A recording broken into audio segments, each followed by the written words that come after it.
Hello student, welcome to Spectrum Academy, class 12th Maharashtra board, chapter number 8 electrostatic part 3। तो फिर से हम एक बार गॉस लॉ के बारे में डिस्कस करेंगे। जबकि हम गॉस लॉ की स्टेटमेंट है हमारे पास, the flux of the net electric field through a closed surface equals the net charge enclosed by that surface. यानी यही लॉ हमने गॉस लॉ 11th क्लास में स्टडी किया है। और इसका जो मैथमेटिकल स्टेटमेंट है और मैथमेटिकल इक्वेशन है, फार्मूला है, वो ऐसा है, phi equal to Q upon epsilon not equal to integration of electric field vector into area vector. Obviously that area that enclosed जो रहता है उस एरिया के अंदर चार्ज, तो वही हम एरिया यहाँ पे लेते हैं। अभी यहाँ पे आपको समझ में आया होगा कि गॉस लॉ क्या है, जो हमने 11th क्लास में स्टडी किया है। और एक बार फिर हमें यहाँ पे जो यूजफुल है उतना हम यहाँ पे लेंगे। तो सपोज यहाँ पे कोई तो एरिया है जहाँ पे चार्ज Q है, और इस चार्ज Q से यहाँ पे क्या होता है, इलेक्ट्रिक फील्ड लाइंस क्या होती है, इलेक्ट्रिक फील्ड लाइंस बाहर आती है। ऑब्वियसली पॉजिटिव है इसका मतलब आउटवर्ड होती है, और निगेटिव है इसका मतलब इनवर्ड होती है। अभी इलेक्ट्रिक फील्ड जो आउटवर्ड आ रही है तो इसका हम फ्लक्स निकालते हैं, और इलेक्ट्रिक फ्लक्स यानी कि नंबर ऑफ लाइंस बोलते हैं जनरली। तो क्या होता है, वो डिपेंड अपॉन Q यानी कि charge enclosed by the surface and epsilon not is medium permeability. यहाँ पे जो मीडियम होता है, यहाँ पे मीडियम एयर हो सकता है और कोई भी मीडियम हो सकता है, उस मीडियम की परमिटिविटी उस मीडियम की क्या होती है, वो परमिटिविटी होती है एप्सिलॉन नॉट। इसलिए एप्सिलॉन नॉट का मतलब एयर होता है, और एप्सिलॉन सिर्फ यहाँ पे एप्सिलॉन नॉट की जगह क्या लिखा, सिर्फ नॉट कैंसिल करके एप्सिलॉन लिखा, तो ये क्या होता है, permittivity of the any medium. Epsilon not का मतलब परमिटिविटी ऑफ द एयर, वो तो हम आगे देखने वाले। तो ये गॉस लॉ का स्टेटमेंट 11th में देखा था, उसी का हमने फर्स्ट एप्लीकेशन देखा, सेकंड एप्लीकेशन देखा। उसका वीडियो आपने नहीं देखा होगा तो आप यहाँ प्लेलिस्ट में जाके देख सकते हो पूरा, या डिस्क्रिप्शन में आपको इसकी लिंक दे दूंगा फर्स्ट और सेकंड वीडियो एप्लीकेशन की, और आप वहाँ पे जाके देख सकते हो। तो आगे चलते, तो हमें पता है कि फाई का मतलब क्या है, total flux coming out of the closed surface. यहाँ जो हमने क्लोज्ड सरफेस लिया है, यहाँ से आउटवर्ड आने वाली टोटल फ्लक्स यानी टोटल नंबर ऑफ लाइन्स के बारे में डिस्कस करते हैं, उसे टोटल फ्लक्स बोलते हैं। और charge that is the charge inside the closed surface, यानी कि जो एक क्लोज्ड सरफेस हमने सेलेक्ट किया है, इसकी इनसाइड जो चार्ज होता है वही चार्ज हम लेते हैं। तो आगे चलते हैं, application of Gauss law third application. यहाँ पर हम थर्ड एप्लीकेशन देखने वाले। तो थर्ड एप्लीकेशन में क्या है, electric field due to a charge infinite plane sheet. तो हम सभी को पता है कि गॉस लॉ का यूज करके हम क्या फाइंड आउट कर सकते हैं, इलेक्ट्रिक फील्ड फाइंड आउट कर सकते हैं। गॉस लॉ का यूज करके क्या कर सकते हैं, हम इलेक्ट्रिक फील्ड फाइंड आउट कर सकते हैं। अभी तक हमने क्या किया था, electric field outside the charged conducting sphere, electric field outside the conducting wire, obviously infinitely long, ये दो एप्लीकेशन देखे थे। अभी हमें electric field E find out करनी है, ठीक है, due to a charged infinitely plane sheet. यहाँ पे जो हमारा अब कहाँ पर इलेक्ट्रिक फील्ड फाइंड आउट करने हैं, किसकी वजह से आने वाली, चार्जर इनफाइनाइट प्लेन शीट। तो यहाँ पे हमारे पास एक प्लेन शीट है, ये देखो हम थोड़ा अलग कलर लेते हैं, यहाँ पे इन कलर हम यहाँ पे ग्रीन लेंगे, तो यह ग्रीन नहीं चलेगा, यहाँ पे आप क्या करेंगे, ब्लैक लेंगे, ठीक है। तो यहाँ पे जो ये सरफेस हमने लिया है पूरा, ठीक है, ये पूरा जो सरफेस है वो प्लेट है, तो ये प्लेट क्या है, इस डायरेक्शन में इन्फाइनाइटली लॉन्ग है, अपवर्ड डायरेक्शन में इन्फाइनाइटली लॉन्ग है, इस डायरेक्शन भी इन्फाइनाइटली लॉन्ग है, और इस डायरेक्शन में भी इन्फाइनाइटली लॉन्ग है। इसका मतलब इन्फाइनाइट लॉन्ग है। तो इन्फाइनाइट लॉन्ग हम यहाँ पे दिखा नहीं सकते डायग्राम में, तो इसलिए हमने क्या किया, एक सिंपल एक प्लेन शीट बनाई, और इसके ऊपर हमने क्या किया, चार्ज रे, क्या है, चार्ज रे। चार्ज रे का मतलब क्या होता है, उसके ऊपर हमने चार्ज इंट्रोड्यूस किया है। तो चार्ज इंट्रोड्यूस करने का मतलब क्या है कि हम इससे इलेक्ट्रिक फील्ड क्रिएट होगी, और वही इलेक्ट्रिक फील्ड हमें फाइंड आउट करनी है। तो क्या फाइंड आउट करनी, electric field due to a charge infinite plane sheet. तो इनफाइनाइट प्लेन शीट की वजह से जो इलेक्ट्रिक फील्ड क्रिएट होती है, तो इलेक्ट्रिक फील्ड हमें फाइंड आउट करनी है। ये इलेक्ट्रिक फील्ड फाइंड आउट, ये दो डायरेक्शन में होती है। अब इसके बारे में हम डिटेल में डिस्कस करने वाले आगे। तो देखो, तो इसके लिए हमने क्या किया, कंसिडर किया uniformly charge plane sheet with surface. तो हमने क्या किया, consider uniformly charge infinite plane sheet यानी कि वो बहुत लंबी, वो कंसिडर किया, और उसकी सरफेस चार्ज डेंसिटी क्या है, सिग्मा, यानी कि सिग्मा इक्वल टू क्या होता है यहाँ पे, तो सिग्मा सरफेस चार्ज डेंसिटी का मतलब क्या होता, चार्ज पर यूनिट एरिया होता है सिग्मा का मतलब, ठीक है।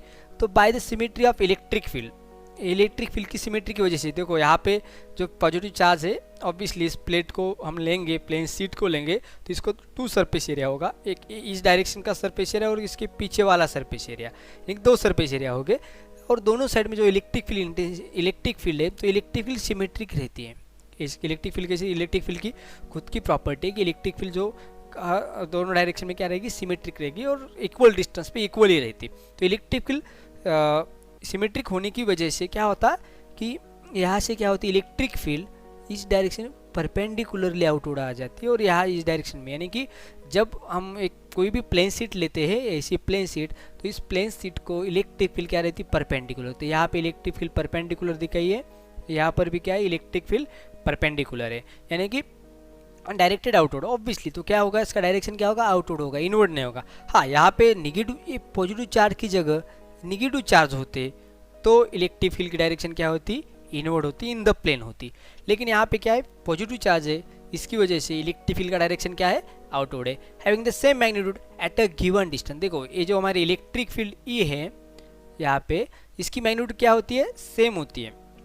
कब सेम होती है, at a given distance on either side of the seat. Either side यानी कि इस साइड और इस साइड। सपोज फॉर एग्जांपल हमने इस डायरेक्शन में यहाँ पे हमने x डिस्टेंस पर गए और वहाँ पे इलेक्ट्रिक फील्ड फाइंड आउट की, और इस डायरेक्शन में भी हम x डिस्टेंस गए और वहाँ पे इलेक्ट्रिक फील्ड फाइंड आउट की, तो इलेक्ट्रिक फील्ड दोनों जगह की क्या होगी, सेम होगी। यानी इसका मतलब ये है कि magnitude of having the same magnitude at a given distance on the either side of the seat, यानी कि दोनों साइड जो सीट है, सीट के दोनों साइड जब हम इक्वल डिस्टेंस ट्रैवल करेंगे और इक्वल डिस्टेंस तक जाएंगे तब हमें क्या मिलेगी, सेम मैग्नीट्यूड की इलेक्ट्रिक फील्ड इंटेंसिटी मिलेगी। तो यहाँ पे एक्स वाई लेने की जरूरत नहीं, तो यहाँ पे हमने क्या किया, देखो यहाँ पे ये लिया है इलेक्ट्रिक फील्ड इस डिस्टेंस में, ये यहाँ से यहाँ तक और यहाँ से यहाँ तक, यानी कि ये 2 पॉइंट हमने चूज़ किए, पॉइंट पी डैश और ये पॉइंट क्या है पी, दोनों ही इस प्लेन से इक्वी डिस्टेंस है। एक इस डायरेक्शन में, एक प्लेन शीट के एक साइड में, दूसरा पी डैश अलग साइड में है, ठीक है।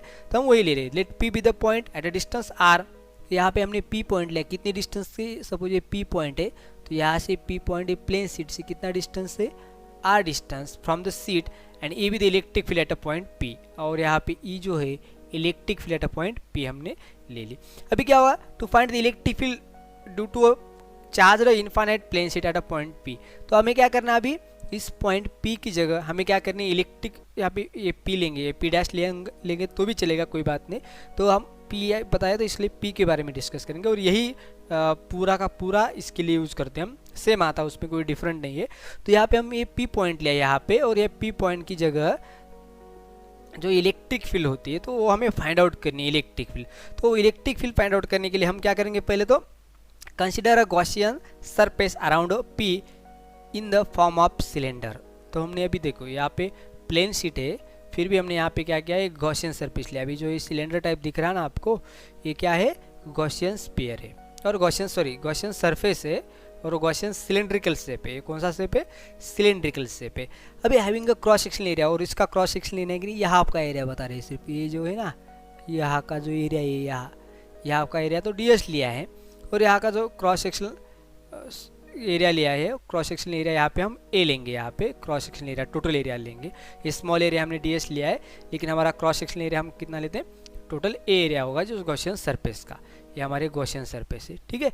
अभी क्या हुआ, वो एरिया हमने लिया, ये यहाँ का भी एरिया वही है, हम सेम दोनों तरफ सेम ही करेंगे, कोई दिक्कत नहीं। आप पी डैश लेंगे या पी डैश लेंगे या पी लेंगे तो उसमें कोई डिफरेंट नहीं आता, सेम ही होते, ठीक है। तभी क्या किया हमने, cylinder having the cross section area A and length कितनी है 2r। देखो इस सिलेंडर की लेंथ कितनी है 2r, इस डायरेक्शन में कितनी लेंथ है r, और इस डायरेक्शन में r, यानी कि दोनों साइड में, इस साइड में और इस साइड में, दोनों साइड में r, यानी कि टोटल सिलेंडर की जो लेंथ होगी हमारी यहाँ से यहाँ तक कितनी होगी 2r। तो यही भी दिया है, एंड लेंथ 2r, यानी कि जो हमारा सिलेंडर है, सिलेंडर का क्रॉस सेक्शन एरिया के बारे में, सिलेंडर का पूरा एरिया हम नहीं निकाल रहे, पूरा यानी कि पूरा यहाँ से यहाँ तक लेना पड़ेगा, हम ये एरिया नहीं ले रहे, सिर्फ यहाँ पे जो क्रॉस सेक्शन एरिया है यही एरिया के बारे में हम डिस्कस कर रहे हैं। तो इसको एरिया को हमने क्या बोला, ये बोला, ठीक है। और जो लेंथ है उसकी तो हमने क्या लिया, 2r ले ली, उसकी लेंथ कितनी 2r, क्योंकि इस डायरेक्शन में r डिस्टेंस पे पॉइंट है और p पॉइंट है, और इस डिस्टेंस में r डिस्टेंस, या इस डायरेक्शन में r p dash point r distance पे है, ठीक है। With axis perpendicular to the plane of sheet, और इस सिलेंडर का जो एक्सिस है तो इस प्लेन ऑफ सीट को कैसा है, परपेंडिकुलर है, ठीक है। ये तो हो गए हमारे एडजस्टमेंट, हमने क्या किया। अभी आगे चलते देखते हैं आगे क्या। The plane sheet pass through a middle of the length of the cylinder such that the end of the cylinder are equidistant from the plane sheet. वही हमने जो बताया अभी हमने जो सिलेंडर लिया था, गॉसियन सिलेंड्रिकल शेप लिया था, वो हमने क्या क्या किया, इस प्लेन शीट के मिडल से हमने पास किया।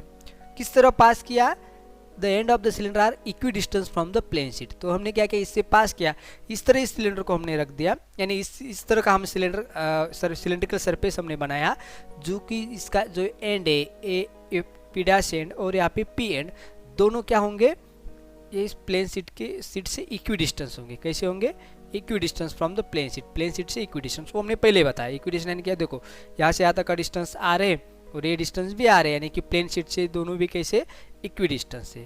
ठीक है, by symmetry of the electric field is at a right angle to the end of the cap and way from the plane, its magnitude is the same as P and P dash. देखो जो हमने पहले ही बताया आपको, symmetry होने की वजह से electric field right angles to the end of the cap, ये जो एंड कैप है ना, यहाँ पे क्या होगी, राइट एंगल होगी, यानी कि ये एंड है ना, इसको परपेंडिकुलर होगी electric field, and in which condition P electric field at the P, electric field की magnitude at the P point और electric magnitude at the P dash point, यानी कि यहाँ की पी डैश पॉइंट की इलेक्ट्रिक फील्ड की magnitude और यहाँ की इलेक्ट्रिक फील्ड की मैग्नीट्यूड पी पॉइंट की कैसी होगी, सेम होगी, क्योंकि वो इक्वल डिस्टेंस पे ऊपर है और वो परपेंडिकुलर है दोनों जगह। ठीक है, the flux passing through the curved surface, देखो ई जीरो, ये बहुत इंपॉर्टेंट कंसेप्ट। देखो हम जब सिलेंडर के बारे में डिस्कस कर रहे थे और कंडक्टिंग वायर के बारे में डिस्कस कर रहे थे, तब हमने जो सरफेस एरिया, तो कर्व्ड सरफेस एरिया लिया था और एक क्रॉस सेक्शनल एरिया हमने वहाँ पे नहीं लिया था।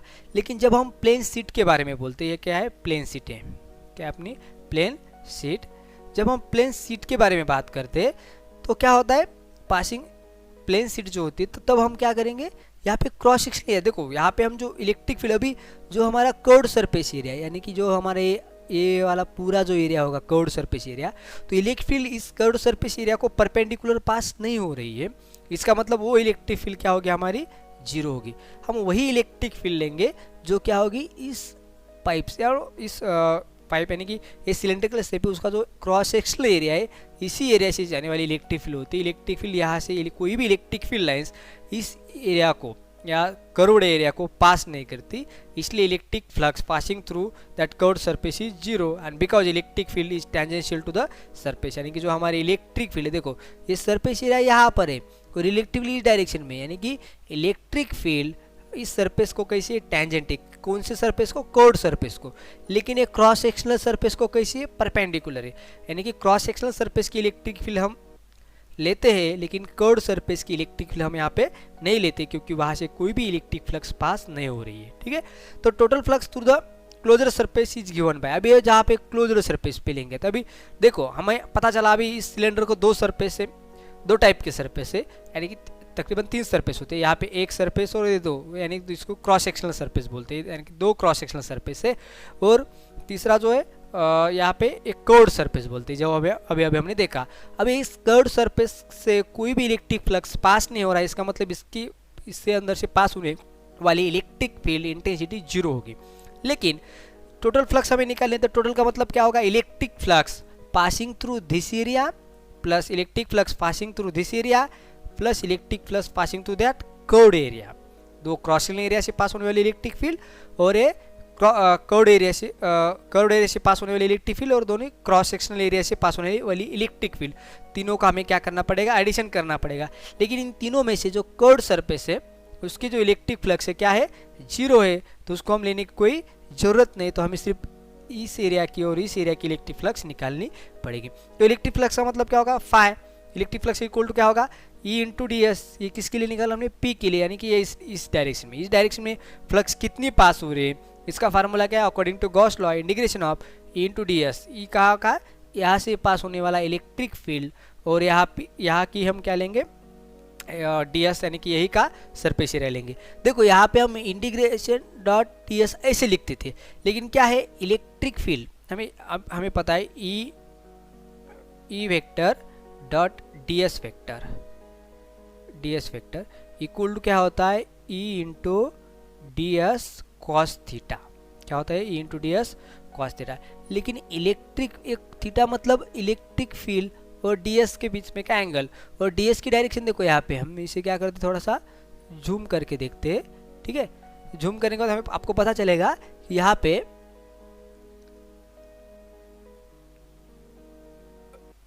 ठीक है, जूम करके देखेंगे, देखने के बाद आपको पता चलेगा कि यहाँ पे ठीक है, तो यहाँ पे जो एरिया है, यहाँ का जो एरिया का जो वेक्टर है नॉर्मल वेक्टर ds और जो इलेक्ट्रिक फील्ड E है वो दोनों की डायरेक्शन सेम है। दोनों की डायरेक्शन सेम होने की वजह से हमारा जो cos थीटा आता, cos थीटा इक्वल टू 1 आ जाता, यानी कि indication sorry electric field vector dot ds vector की वैल्यू क्या आ जाती, 1 आती है। हमने पहले भी इसके पहले एप्लीकेशन और सेकंड एप्लीकेशन में वही किया था, इसलिए यहाँ पे हम डायरेक्टली इसे वेक्टर के फॉर्म में नहीं लिखते हुए हम क्या करेंगे, डायरेक्टली यहाँ पे इलेक्ट्रिक फील्ड मैग्नीट्यूड और एरिया इनकी क्या डायरेक्टली इंटीग्रेशन लेंगे प्रोडक्ट लेके, ठीक है। प्लस अभी ये होगा इस साइड का, ठीक है, ये होगा किस साइड का, इस साइड का हो गया। अभी इस साइड को क्या है, पी डैश पॉइंट को, उस पॉइंट की अभी क्या करना पड़ेगी, फ्लक्स लेनी पड़ेगी। तो इस डायरेक्शन में और इस साइड की जो इलेक्ट्रिक फ्लक्स है तो उसे क्या इंटीग्रेशन इंटू डी एस वही सेम है। तो हम क्या करेंगे आगे जाके उन दोनों का एडिशन, ये क्या होगा ई इंटू ए। देखो ये एरिया कितना है, यहाँ को हमने क्रॉस सेक्शनल एरिया भी बताया था हमने कि यहाँ का जो क्रॉस सेक्शनल एरिया है तो ए लिया था हमने, और यहाँ का भी क्रॉस सेक्शनल एरिया ए था। यानी कि जो हमारा यहाँ पे क्या होगा, इसके आगे की स्टेप हम लेते हैं, इसके आगे की स्टेप क्या आ जाएगी, इसके आगे यहाँ पर हम इंटीग्रेशन के बाहर ई आ जाएगा और इंटीग्रेशन इंटू डी एस होगा, और इंटीग्रेशन इंटू डी एस यानी कि इस डी एस का इंटीग्रेशन तो एरिया ए आ जाएगा। यानी कि हमारा फार्मूला क्या होगा, ई इंटू ए, और यहाँ पर भी सिमिलर कंडीशन से ई इंटू ए। अभी ई इंटू ए कैसे लेंगे, अभी तो हमने ये बताया था, अभी थीटा क्या है, 0 है, यानी कि कॉस थीटा की वैल्यू क्या हो जाती, 1 हो जाती है, यहाँ पे हमने पहले ही देखा है। अभी क्या होगा, ई इंटू ई ए electric field into area plus electric field into area, यानी कि 2 into electric field into area लेंगे। इस इक्वेशन को हम इक्वेशन नंबर 7 देते। तो आगे चल के हमें हर एक यूजफुल होने वाला है। अभी देखते इसमें if sigma is the surface charge density, तो हमें पता है सिग्मा हमने पहले ही उसको डिस्क्राइब किया था, सिग्मा क्या है, सरफेस चार्ज डेंसिटी, यानी कि charge per unit area, surface charge density. तो हमें क्या करना पड़ेगा, देखो सिग्मा इक्वल टू क्या आ गया, चार्ज पर यूनिट एरिया। तो यहाँ पे हमें चार्ज चाहिए तो एरिया को हमने यहाँ पे शिफ्ट किया, तो चार्ज इक्वल टू क्या आया, सिग्मा इंटू एरिया। तो क्या हुआ, इक्वेशन 1 बिकम, जो हमें इक्वेशन बताया था और वहाँ पे, तो हम क्या लिख सकते हैं, फाई, जो हमने इक्वेशन 1 में बताया था, जो गॉस लॉ का क्या था, फाई इक्वल टू क्या था, क्यू अपॉन एप्सिलॉन नॉट था। तो यहाँ पे हमने क्यू की वैल्यू क्या डालनी है, हमें क्यू इज इक्वल टू क्या, सिग्मा इंटू, यानी कि sigma into A divided by क्या, एप्सिलॉन नॉट। तो वही वैल्यू हमें यहाँ पे मिलती है, यानी कि हम जो यहाँ पे जो फार्मूला था क्या था, क्यू बाय एप्सिलॉन नॉट। तो इस क्यू की वैल्यू हमने यहाँ पे क्या रख दी, सिग्मा इंटू ए, यहाँ से क्योंकि यहाँ की सरफेस चार्ज डेंसिटी क्या है, सिग्मा है। तो आपको समझ में आया होगा कि sigma phi equal to sigma into A divide by epsilon naught हम यहाँ पे लेते हैं। इस इक्वेशन को हमने क्या दिया, इक्वेशन नंबर 8 दिया। अभी फ्रॉम इक्वेशन 7 एंड 8, अभी इक्वेशन नंबर 7 में क्या देखा था हमने, इक्वेशन नंबर 7 में देखा था कि वहाँ पे phi equal to 2e into A, ये था हमारा इक्वेशन नंबर क्या था, 7 था। अब इक्वेशन नंबर 8 ए है। अब ये phi equal to sigma by epsilon naught और phi equal to 2e into A, यानी कि हम दोनों को इक्वेट कर सकते हैं, यानी कि क्या होगा, 2e into A equal to sigma upon epsilon naught. देखो 2e इंटू ए इक्वेशन नंबर 7 से लिया, और सिग्मा अपॉन एप्सिलॉन नॉट ये हमने कहाँ से लिया, इक्वेशन नंबर 8 से लिया, इस इक्वेशन नंबर 8 से लिया, तो हमें ये मिला। अभी हमें सिर्फ इलेक्ट्रिक फील्ड चाहिए, तो हम क्या करेंगे, इस ए को यहाँ पर डाल देंगे और 2 को भी यहाँ पे शिफ्ट करेंगे। तो इलेक्ट्रिक फील्ड इक्वल टू क्या आएगा, सिग्मा अपॉन ये हमने जो लिखा है, और यहाँ का ए यहाँ पर आ जाएगा, ये गेट कैंसिल। और हम ऐसे भी कर सकते हैं, हम डायरेक्टली यहाँ पे this A get cancel, this area get cancel, तो सिर्फ 2 ही यहाँ पे हम शिफ्ट करेंगे। तो इलेक्ट्रिक फील्ड इक्वल टू क्या आ जाएगा, sigma divide by 2 epsilon not. ये क्या है, हमारी electric field intensity in the form of charge density, in the form of charge density. तो आपको पता है चला होगा कि ये क्या होता है। तो हम क्या करते हैं, आप नेक्स्ट वीडियो में इलेक्ट्रिक पोटेंशियल के बारे में डिस्कस करने वाले, इलेक्ट्रिक पोटेंशियल एनर्जी के बारे में डिस्कस करने वाले। तो मिलते हैं नेक्स्ट वीडियो में। Thank you.